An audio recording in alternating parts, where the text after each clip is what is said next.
Now we are at a point where like I'm going to tell you a little bit of what I have done in my graduate studies in my research.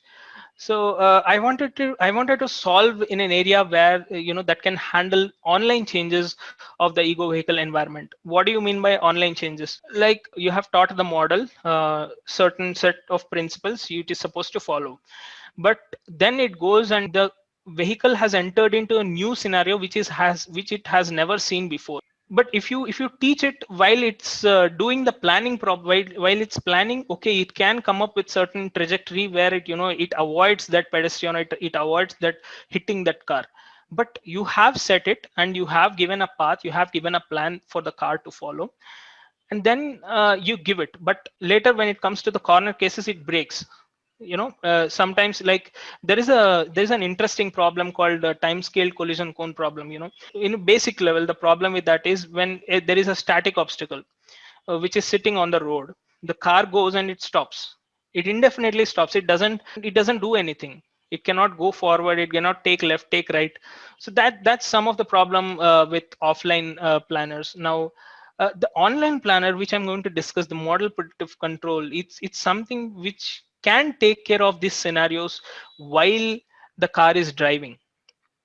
The offline planning is called the act before think act before thinking. This is called online is called act while thinking. You keep on thinking, and then you keep on sending the controller the set of inputs that the controller needs to receive, and then you plan the path accordingly. Then I wanted to go read this system, which can take the feedback, it can replan the trajectory.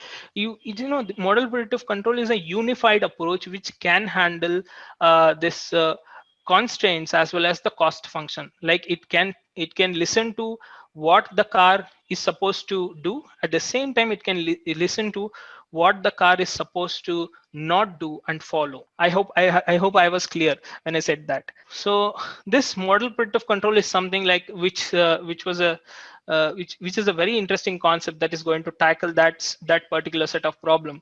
Then I went and studied. So I'm just giving a rough idea of what model predictive control is like. So initially you have you start with certain guess velocities. Now let us this is a very specific problem. I'm just taking this example to give a rough idea of what an MPC algorithm, what we are going to see is.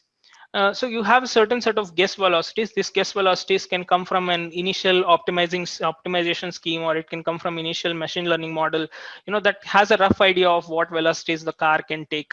Or a very experienced engineer, he can say that, okay, we can start with this amount of guesses, this velocities, and we can start with this set of accelerations. To start with guess velocities, what do I mean by guess velocities here is these are the set of velocities that the car can take. Now we have certain set of guess velocities that the car is supposed to take.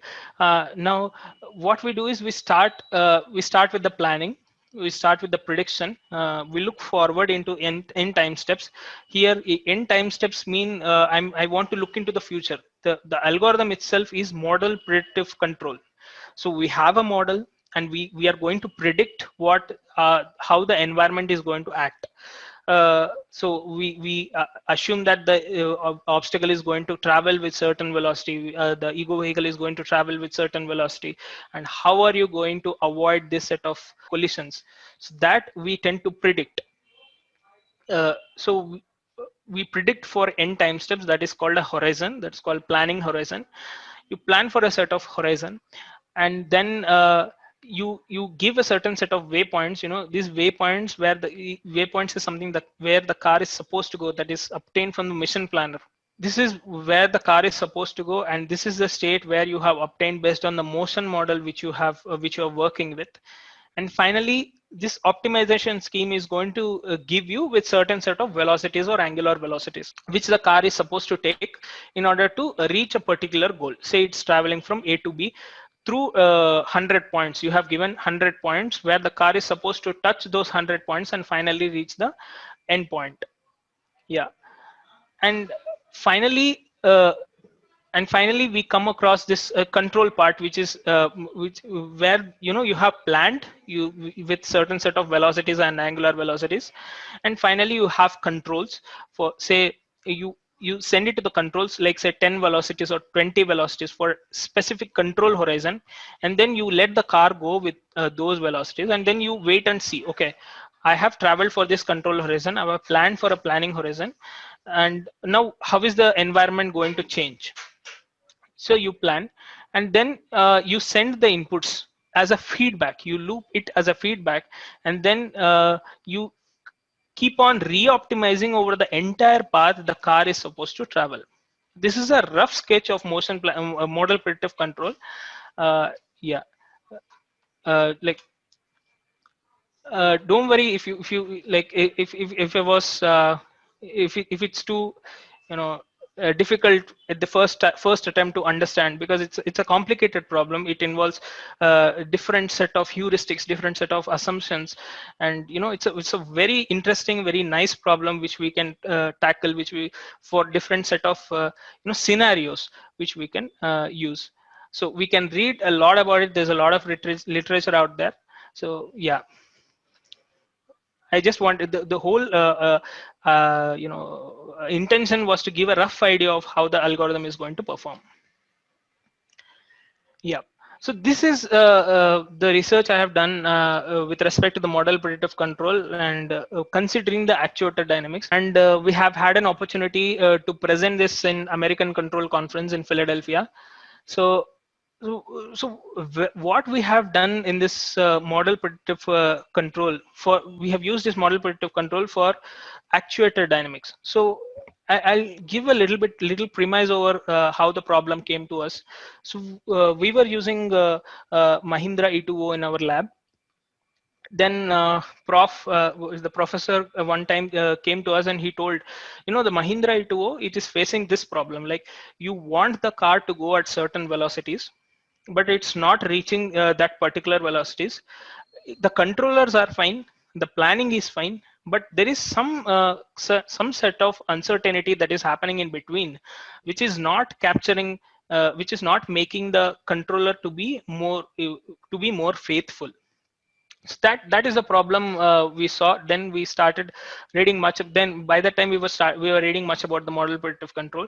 So we tried to use it, and the way we wanted to use it is we wanted to use it in a data driven fashion. Like, we don't want to go into different levels or different layers of dynamics. We don't want to analyze each wheel slip rate or other gear ratios or other things we want. So what we have done is we have given a set of data for the car to travel, and then we have captured the data, and we try to fit a first order model for that data, and we have included that in our optimization itself, in the model predictive control. In the cost function itself, we have included that, so that the cost function, whenever it is going to command that velocity, it keeps in mind of what all velocities that the controller can perform. So now my planner has become intelligent in a way that it understands, okay, controller has this fault, or there is some uncertainty in this system.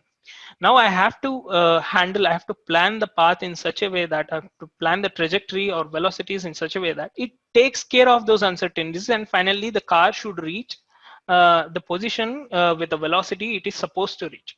So I have given the premise. Now this is a simulation what we have done in the car sim. Blue vehicle represents the ego vehicle. Ego vehicle, again, it means the car which we are driving. So this was initial MPC. This was normal MPC without R model, without actuator dynamics involved.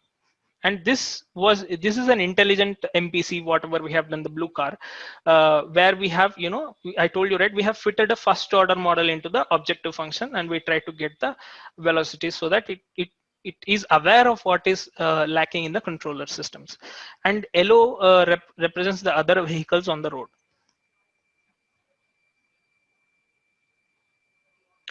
And when you see the video, you see that the cars are overlaid. The overlaying is in order to show that, you know, there is a difference in the cars. You know, show the difference between the normal car which has normal MPC, whereas the car with intelligent MPC. So I wanted to showcase the difference between the performance of the two cars. So that's why I have overlaid. Yeah. So the first case is occlusion during overtaking. Or occlusion during overtaking is, it's like, suppose you wanted to go into another lane, or you wanted to overtake the current car, but you, when you're trying to overtake, like, you go to the right of the car and you want to come in front of the car, but when you have overtaken, you saw that, okay, there is one more car in front of the current car. Now how do you avoid that? We're going to see.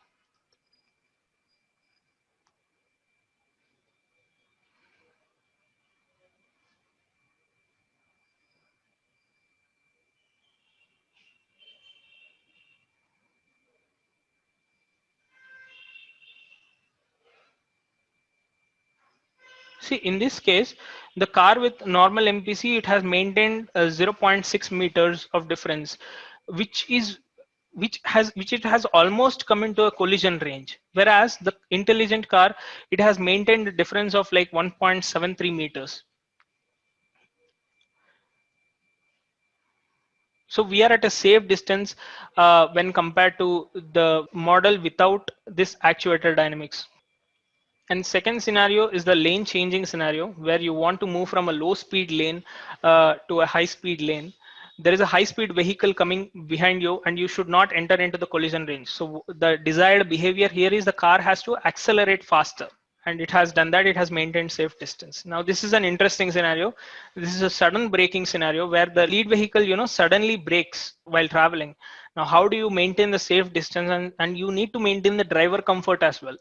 Like, you should not suddenly brake so that the driver feels the jerk.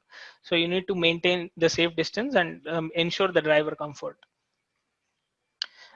See, the ego vehicle has maintained a distance of approximately car length. This intelligent MPC has maintained a distance of car length when compared to the normal MPC. Yeah, you can see the differences in the velocities. Like, it's a much deeper discussion if I go into different models which we have implemented in this.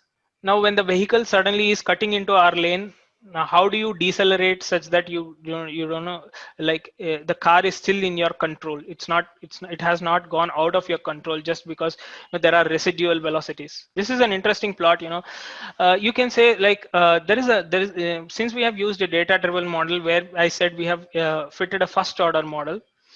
Now like, you can ask, like, how can you like, why didn't you go to a very complicated model? Why don't you fit the data properly? So we tried that. We went to a higher order model and we used the radial basis function, which our data looks like radial basis function, and then we have used it MPC over it. We have seen a marginal benefit when compared to fitting a first order model. This is one example of using model predictive control and improving the driver comfort, or you improving the maintaining the car uh, far from the collision range. The reason why I have given my research example is uh, the field is still in research, is still in research mode. Like, when you go and listen to the talks which are given by Serta Carmen, or Peter Abil, or many Zoox engineers who are working on the autonomous car from ground up, like, from they are not adding. There are two things, like ADAS and autonomous driving. ADAS is something where you fit the current car with autonomous driving features. Like, you want a warning when the car is changing the lane, unintended lane change, you want a warning. And you want a collision warning, like, the car should tell us, like, if you maintain this particular speed, you're going to hit a vehicle. So there are different features that are augmented to the current car, that is ADAS. And there is one more product which is being developed, which is called autonomous driving vehicle, which is a vehicle from ground up, where the Zoox teams are working on. If you see the seats, that the seats won't face the road, they are going to face each other. Like, when you sit in that car, you're going to face each other. So that is the level they are operating at. And yeah, if you're interested, there are different levels of autonomous driving: level 1, level 2, level 3, level 4, level 5, 5 levels of autonomous driving cars, depending upon how much intervention that the driver has to put, like, whether the driver should act continuously, whether he should monitor. So level 4 is like, level 4 is a place where you monitor it remotely.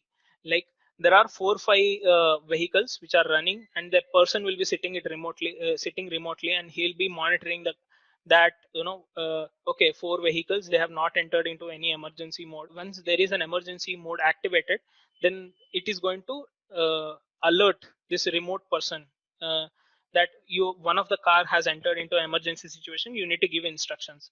So that's level 4. And level 5 is complete autonomy, where you can even sleep in the car, and the car is going to take care of you. Yeah.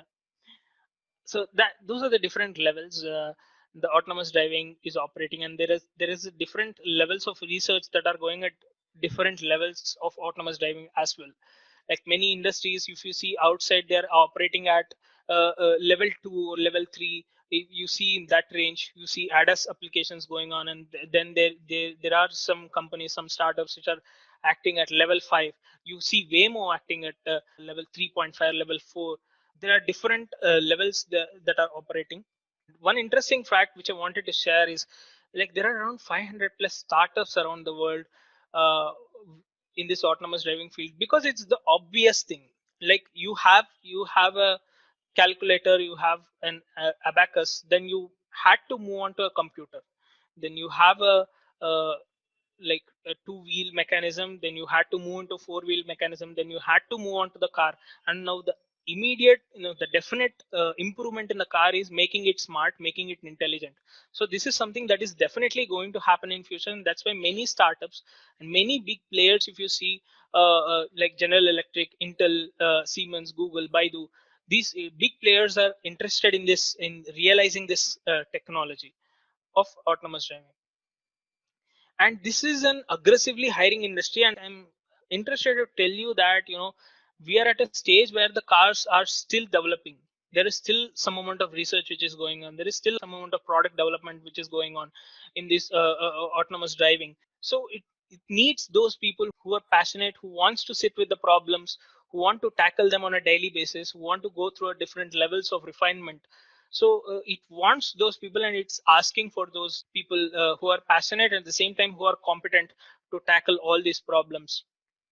And yeah, as I said, it's in early stages. They might be looking for a research engineers, some applied research engineers, some ML engineers, like who can understand. Like, that's the reason why I, in the initial level, I mentioned, like, if you go to a very specific products, you will act on a very limited level of domain. You will act in a very limited level of domain. There is any error in whatever you are implementing, there is a limited number of steps you have to go through. But when you come to this field, you have data coming from all over, and you need to give outputs, you need to give responses, you need to communicate all over. So you need to have a rough idea of where the systems are, what are the different levels that are operating. So you need to have a wide set of outlook. You need to be open to this multiple disciplines. So that's the reason why in the initial time itself, I have provided a hierarchy, so that that's an interesting you know place to start. Like, okay, what are we tackling, what are we supposed to do? So you need to have an idea. And then, what does a candidate need in order to come into this discipline? You need to be willing to solve the practical problems. Like, even if you work in a research lab, sometimes what we do is, like, we take a lot of assumptions, we handpick the results, and then we say that, okay, the model is working. But when you're building the product, and when you're taking it out on the road, and you're responsible for that product, like, tomorrow if the car goes and hits someone, you need to be, like, if the car OEM is answerable for what is happening. So you have certain adventure, if I may say, in developing this field. So in working in this field, so you have to be able to solve these kind of practical problems while you're in this discipline. And then, as I said, there are two subfields, ADAS and AD, and this is projected to be a $54.23 billion industry in future. And as I said, the next obvious step is to go for automotive. And when we speak about the careers in general in motion planning, we have different set of careers. And if I want to go back to this hierarchy, if you see, all these blocks needs engineers. You need a sensor fusion engineer, you need an ML engineer, you need a perception engineer, you need a computer vision development engineer, and here you need a systems engineer. Then you need a motion planning engineer, you need a control engineer here. All these systems are demanding engineers, and uh, like they need people with knowledge and people with competence to come to that place. Yeah. So like this is a final note which I want to say, that the field is growing, it has many interesting problems to solve. You can come up with any skill set, there is a requirement. You come up with ML, you come up with optimization background, you come up with pure math background, you come up with interest, and that's the reason, like we need passion. The field is growing, so the faster you learn, the faster you equip your skills to this and be ready as an engineer, the companies are ready to take you in. That's my final note. Thank you from my side.